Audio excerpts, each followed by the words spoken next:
Ga su daga cikin labarai da za ku ji mu da su da misalin karfe 9 na daren yau a cikin labarun Legend. A cikin labaran namu wasu mutum 12 'yan gida ɗaya sun rasa ransu a sakamakon ambaliyar ruwa da ta auku a karamar hukumar Makwa a jihar Niger da ke Najeriya.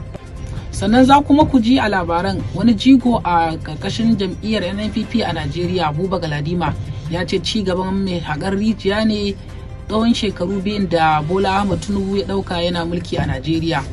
Idan kuma muka leka ƙetare za ku ji yadda wasu alƙalai suka yanke hukuncin cewa Donald Trump ya yi kuskure a ƙoƙarin da ya yi na laftawa wasu ƙasashe haraji. A ɓangaren wasanni kuwa za ku ji cewa gobe Asabar ne za a buga wasanni na ƙarshe na gasar Champions League a tsakanin Inter Milan da PSG. Waɗannan da ma wasu duk za su so muku a cikin labarun Legend akan mita 98.7 da misalin karfe 9 na daren yau.